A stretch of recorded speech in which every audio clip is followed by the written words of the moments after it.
if at all possible. It was trouble. After fighting at Fort Henry and Fort Donelson and Shiloh, he'd had more than his share. He could turn around and fade back into the woods right now, he told himself. That would mean staying hungry all night, but he could stand a few hunger pangs. In the morning, he could move on toward Vicksburg and surely find something to eat somewhere. Whatever was going on in that camp up ahead, the people involved would never know he was anywhere around. There was no good reason he could see for getting himself involved in it. Besides, while he was standing there, pondering on it, the screaming had stopped. Of course, that might not be a good thing. He made it as far as actually turning around. Then he stopped and stood there for a long moment before sighing heavily. He opened his pouch and took out the pistol that had been given him before he left Corinth, given to him by Colonel Nathan Bedford Forrest. Cory confirmed that it was loaded and tucked it behind his belt. He turned toward the glow of the campfire once again. As he got closer, he began to hear something like whimpering. For a moment he thought it might be an animal, then he realized that a person was making that wretched sound. When he could make out the actual flames of the campfire through the trees, he stopped and allowed his eyes to adjust to the glare. Crouching in the brush, he peered through the branches and tried to see what was going on. The first thing he was able to make out was a pair of feet in some worn-out boots, the toes pointing up. The feet didn't move. Cory shifted slightly, moving carefully and quietly, and his eyes followed the legs to the feet.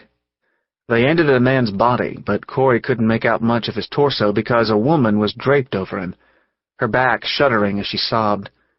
Her fearful sobs filled the air. "Get all that damn crying out now, gal," a harsh voice commanded. "I ain't going to be in no mood to listen to it later." Another man laughed. "I didn't think you cared how a gal was carrying on, Enoch." A third man spoke. "You always said a little fighting made the loving sweeter. Ain't that right?" "Shut up," Enoch ordered.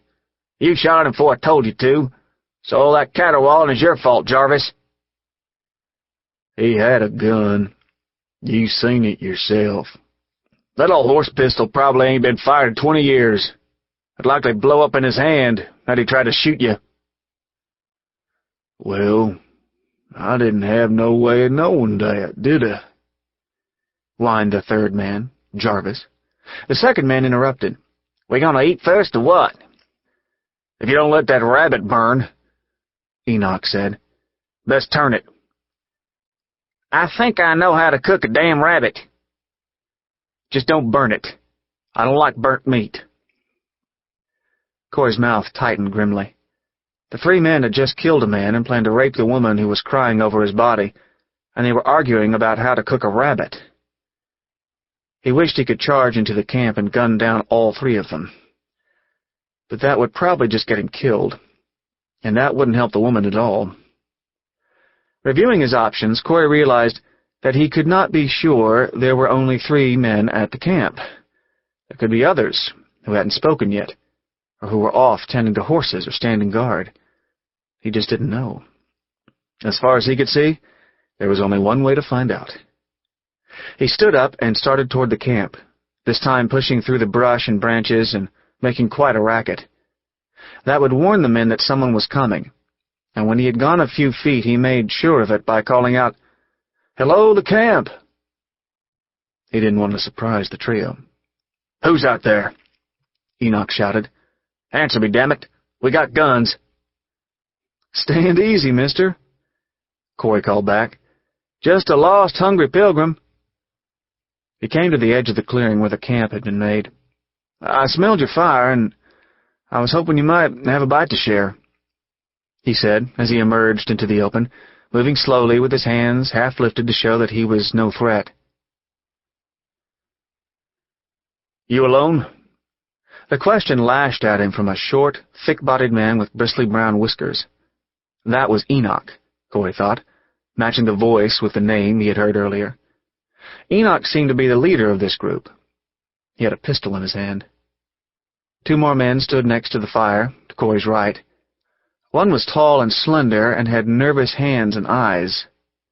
He was carrying a gun, and he made Cory nervous, too. "We'd better shoot him, Enoch," he said. Jarvis, Cory decided. The one who had been quick on the trigger before, resulting in the body, sprawled almost at Cory's feet. The third man was short like Enoch, but slender and rather mild-looking. He had lank, fair hair, and like the other 2, he wore a ragged, butternut-colored Confederate tunic. They all wore civilian trousers, likely stolen. Cory pegged the 3 as deserters, as soon as he'd gotten a good look at them. He managed to smile, despite the presence of the dead man and the grieving woman. "No call for trouble, gents," he said. "All I'm interested in is maybe a haunch off that rabbit." Cory gestured toward the fire. "It's starting to burn, by the way." "Damn it, Darby, I told you—" Enoch began angrily. I'm turning it! The fair-haired man said, as he knelt by the fire and adjusted the spit on which the skin carcass of the rabbit had been impaled. Enoch turned his attention back to Cory, and Jarvis asked, "You want me to shoot him?" "Put that gun up, you idiot. This boy's no threat to us." Enoch lowered his weapon, but he didn't holster it. "What are you doing out here in the woods by yourself, boy?" "You are by yourself, ain't you? You didn't answer me before." Cory nodded. "Yes, sir, I sure am. I'm bound for Vicksburg. I got kin there." That was a lie, but only a small one. He fully intended to marry Lucille Farrell when he found her, and that would make them related. And he would find her. Cory never let himself doubt that, not for a second. "You ain't a deserter, are you? Being good Confederate troopers, we'd have to turn you in." Cory didn't mention the civilian trousers they were wearing, or the fact that they were obviously not attached to any Confederate unit out here in the middle of these lonely woods. "No, sir, I'm not a soldier," he answered. "Never enlisted." That was true enough. He had fought the Yankees in 3 battles and ridden alongside Forrest, but he had never officially been a part of the Confederate Army. Jarvis lowered his gun, but like Enoch, he did not holster it. He said, "This fellow's got a gun. I don't trust him." Enoch snorted. "Only a damn fool'd go unarmed the way things are now. What's your name, boy?" "Cory Brannon." "Light and sit a spell, Mr. Brannon," the big man invited. "Rabbit's sort of small to be split up 4 ways, but I reckon we can manage." Cory moved to the left so that he could step around the woman and the dead man. As he did so, the woman lifted her head and stared up at him with a twisted, tear-streaked, hollow-eyed face. She begged in a soft, tearful whisper, "Help me." Cory said, "There's nothing I can do, ma'am," and stepped past her, turning his back toward her. He could hear her sobs as she collapsed on the body again. "You're a smart man, knowing when not to mix in with something that ain't none of your business," Enoch said. He sat down on one end of a deadfall and motioned Cory onto the other end. Across the fire, Jarvis finally slid his pistol into its holster. Darby still fussed over the rabbit. Juices fell into the fire from the carcass, making the flames hiss and spit. Just out of curiosity, what happened here?" Cory asked. He inclined his head toward the woman and the dead man without looking at them. Enoch sighed heavily. "These folks been traveling with us today. They were bound for Vicksburg, too, like you and us. Just met up with them this morning on the road. But tonight, once we made camp, the fellow decided he was going to rob us. Yeah, wouldn't be surprised if they'd pulled that on other innocent folk before. But we managed to shoot him before he could hurt anybody." Cory tried to control his expression at the obvious lie. The dead man was no more a robber than he was.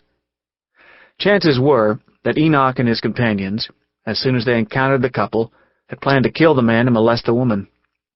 Jarvis might have acted a little sooner than what Enoch had in mind, but he hadn't